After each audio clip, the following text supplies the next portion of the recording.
3 লাখের উপরে। ভারতে মসজিদের সংখ্যা 3 লাখ, পাকিস্তানে মসজিদের সংখ্যা 1,20,000, সৌদি আরবে 94,000। এভাবে গোটা পৃথিবীর সমস্ত মসজিদগুলোকে যদি আপনি একত্রিত করেন তাহলে সংখ্যা হবে 25 থেকে 40 লক্ষ। আরো জানলে আপনি অবাক হবেন, ফজরের নামাজের আযান যখন শুরু হয় সর্বপ্রথম শুরু হয় ইন্দোনেশিয়া থেকে। এই আযান ইন্দোনেশিয়া থেকে শুরু হয়ে শেষ পর্যন্ত পৌঁছতে পৌঁছতে সময় লাগে 9 থেকে 9.5 ঘন্টা। জোরে করে বলেন কয় ঘন্টা? 9 থেকে 9.5 ঘন্টা। ফজরের নামাজের আযান 9 থেকে 9.5 ঘন্টা, জোহরের নামাজের আযান 9 থেকে 9.5 ঘন্টা, আসরের নামাজের আযান 9 থেকে 9.5 ঘন্টা, মাগরিবের নামাজের আযান 9 থেকে 9.5 ঘন্টা, এশারের নামাজের আযান 9 থেকে 9.5 ঘন্টা। এর দ্বারা বোঝা যায় পৃথিবীতে এমন কোনো সেকেন্ড নাই, এমন কোনো মিনিট নাই, এমন কোনো ঘন্টা নাই, এমন কোনো দিন নাই, এমন কোনো মাস নাই, এমন কোনো যুগ নাই, এমন কোনো শতাব্দী নাই যেই সময়টাতে 1 সেকেন্ড বাকি আছে, যে সময়টাতে আল্লাহু আকবারের ধ্বনি প্রতিধ্বনিত হয়। জোরে করে বলেন আল্লাহু আকবার। আর একটু জোরে চিল্লায়ে বলতে হবে আল্লাহু আকবার। এই তাকবীর বদরের, এই তাকবীর উহুদের, এই তাকবীর খয়বরের, এই তাকবীর খন্দকের, এই তাকবীর পৃথিবীর পরে 200 কোটি মুসলমানের। আমার রাসূল যখন খাইবারে গিয়েছিলেন, গিয়ে বলেছিলেন আল্লাহু আকবার খাইবার খাইবার, আল্লাহু আকবার খাইবার খাইবার। পৃথিবীর পরে 200 কোটি মুসলমানের প্রয়োজন ছিল না। আমার রাসূল শুধু একটা তাকবীর দিয়েছেন, সারা পৃথিবী প্রকম্পিত হয়েছিল, আকাশ বাতাস প্রকম্পিত হয়েছিল, সমস্ত বাতিলের মসনদ থরথর করে কেঁপে উঠেছিল। আজও যদি সমস্ত পৃথিবীর মুসলিম উম্মাহ একত্রিত হয়ে নারায়ে তাকবীরের একটা স্লোগান দিতে পারে, সারা পৃথিবীর সমস্ত বাতিল শক্তি মুসলমানদের পদচুম্বন করতে বাধ্য হবে। কথা বলেন ঠিক না বেঠিক? মরতে মুজাহিদ যারা হবে তারা তো স্লোগান দিতেই থাকবে, মরতে মুজাহিদ যারা হবে তারা তো কোরআনের কথা বলতেই থাকবে, মরতে মুজাহিদ যারা হবে তারা তো বাতিলকে প্রকম্পিত করতেই থাকবে, মরতে মুজাহিদ যারা হবে তারা তো আল্লাহর রাস্তায় জীবন দিতেই থাকবে, মরতে মুজাহিদ যারা হবে তারা তো আল্লাহর রাস্তায় রক্তের বন্যা বহানো পর্যন্ত বাঁধাই থাকবে। দুনিয়ার কোন শক্তি মুসলমানদেরকে ক্ষতিগ্রস্ত করতে পারবে না। কথা বলেন ঠিক না বেঠে? কথা একেবারে পরিষ্কার। আপনি আযানের সাথে সম্পর্ক রাখবেন, আল্লাহ পাক রব্বুল আলামিন আপনাকে জান্নাতের পথ দেখায়। আযান যখন দেওয়া শেষ, নামাজ যখন শুরু করা শেষ, তখন সর্বপ্রথম আমরা যে কাজটা করি সেটা হলো আল্লাহু আকবার বলে কান পর্যন্ত হাত উঠায়। উঠায় কি উঠায় না? কান পর্যন্ত হাত উঠানোর মানেটা কি? আশরাফ আলী থানভী রাহমাতুল্লাহি আলাইহি তার কিতাবের মধ্যে লিখছেন,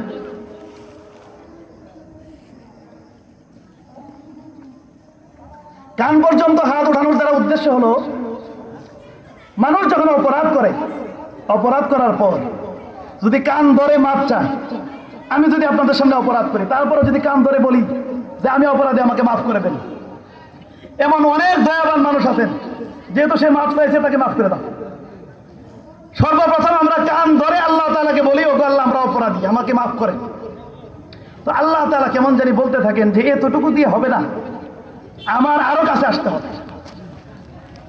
তখন আমরা কান ছেড়ে দিয়ে 2টা হাত বেঁধে মাথাটাকে নিচু করে আল্লাহ তাআলার সামনে দাঁড়িয়ে যায়। মানুষ যখন অপরাধ করে তখন তাকে পুলিশে ধরে, পুলিশে ধরার পরে হাতের মধ্যে হ্যান্ডকাপ লাগায়। যখন তার ছবি উঠাইতে যায় তখন তার মাথাটা নিচু হয়ে যায়। আমরাও কেমন জানি নামাজের মধ্যে দাঁড়িয়ে একটা হাত আরেকটা হাতের উপরে বেঁধে আল্লাহ তাআলাকে এই কথা বলি, ওগো আল্লাহ আমি অপরাধী, আমি মাথাটা নিচু করে আপনার কাছে মাপ চাইতেছি। আল্লাহ পাক রব্বুল আলামিন খুশি হয়ে মুচকি একটা হাসি দিয়ে আমাদেরকে বলতে থাকেন এতটুকু দিয়েও হবে না, আমার আরেকটু কাছে আসতে হবে। তখন আমরা আমাদের মাথাটাকে রুকুর মধ্যে ঝুঁকাই দিই। যখন আমরা রুকু করি তখন আল্লাহ তাআলা কেমন জানি আরেকটু আদরের সাথে বলতে থাকেন যে এভাবেও হবে না, আরেকটু কাছে আসতে হবে। তখন আমরা সর্বশেষ সেজদায় যাই। কপাল এমন একটা দামি জিনিস, কপাল যদি ভালো থাকে মানুষ ঘুমায় ফকির হয়ে, সকালবেলা উঠে কোটিপতি হয়। কপাল যদি খারাপ থাকে তাহলে ঘুমায় কোটিপতি হয়ে, সকালবেলা উঠে ফকির হয়। এই কপালের কারণেই মানুষ জান্নাতে যাবে, আবার এই কপালের কারণেই মানুষ জাহান্নামে যাবে। এত দামি কপাল, আমাকে যদি সারা পৃথিবীর সমস্ত টাকা পয়সা অর্থ সম্পদ যা আছে সব দিয়ে দেওয়া হয়, এরপরে যদি বলা হয় যে তোমার কপালটাকে আমার সামনে নত করো, শুধু আমি না, গোটা মুসলিম উম্মার একই কথা, মুসলমান কখনো বাতিলের সামনে নত হতে পারে না, মুসলমানের এই কপাল কখনো মাখলুকের সামনে নত হতে পারে না, মুসলমানের এই কপাল নত হবে যার সামনে, তিনি কে? আমি তো বলেন না তিনি কে?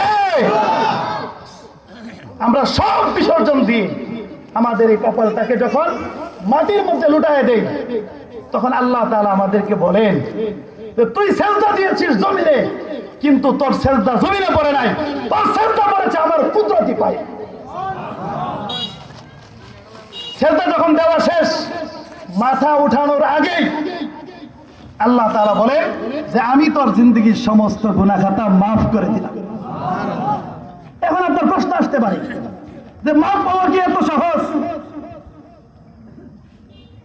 ইবলিস যখন বিতাড়িত হলো, তখন সে আল্লাহ তাআলার কাছে অনুমতি চাইল, ওগো আল্লাহ, যার কারণে আমাকে বিতাড়িত করছেন তার সাথে প্রতিদ্বন্দ্বিতা করার মতো ক্ষমতা আমাকে।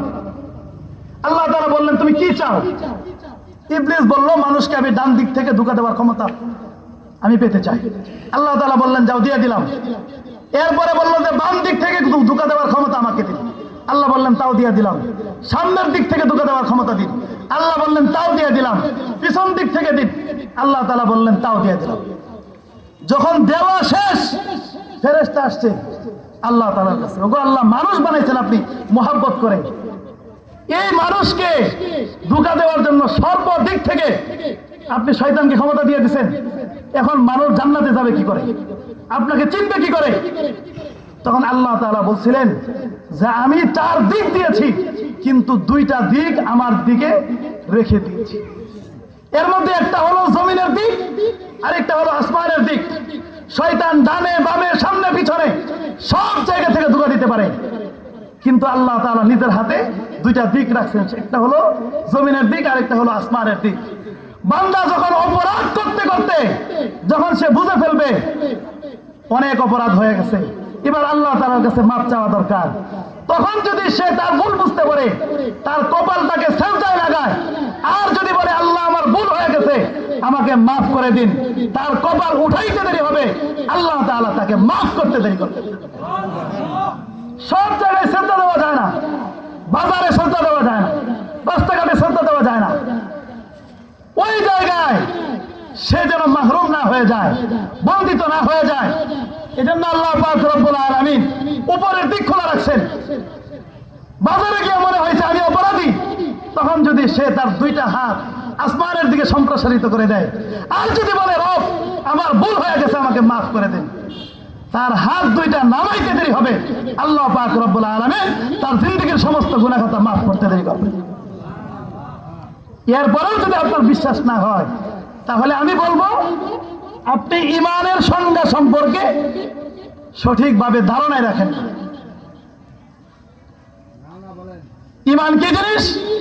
ঈমান হলো আল্লাহ তাআলাকে ভয় করা এবং আল্লাহ তাআলার প্রতি আশা রাখা। কেমন ভয়? যদি বলা হয় যে পৃথিবীতে যত মানুষ আছে সব মানুষ জান্নাতি, একজন মানুষ জাহান্নামী, ওই জায়গায় আপনাকে ভয় রাখতে হবে যে ব্যক্তি জাহান্নামী সেই ব্যক্তিটা হলাম আমি। আর যদি বলা হয় পৃথিবীর মধ্যে যত মানুষ আছে সব মানুষ জান্নাতি, সব মানুষ জাহান্নামী, একজন মানুষ জান্নাতি, তাহলে আপনাকে আশা রাখতে হবে যেই মানুষটা জান্নাতি সেই মানুষটা হলাম আমি। এটার নাম হচ্ছে ঈমান। এইভাবে যদি আপনি আল্লাহ তাআলাকে সেজদা দিতে পারেন, তাহলে সেজদা দিতে দেরি হবে, আল্লাহ পাক রব্বুল আলামিন আপনাকে মাফ করতে দেরি করবেন না। এই পৃথিবীতে আল্লাহ পাক রব্বুল আলামিন কুরআন পাঠিয়েছেন, হাদিস পাঠিয়েছেন, মুসলমানদের প্রত্যেকটা কথা, আল্লাহ রাসূলের প্রত্যেকটা হাদিস, আল্লাহ তাআলার কোরআনের প্রত্যেকটা আয়াতের পিছনে আমাদের রেফারেন্স আছে, দলিল আছে। যেমন ধরেন আমি যে কথাগুলো বললাম, আমি যে হাদিসগুলো আপনাদেরকে শোনাইলাম, হয়তো কোরআন থেকে বলছি, নয়তো হাদিস থেকে বলছি। হাদিসের রেফারেন্স হলো আমি যে হাদিসটা শুনছি, আমার উস্তাদের নাম হচ্ছে আব্দুল কুদ্দুস দামাত বারাকাতুহু। তিনি এখন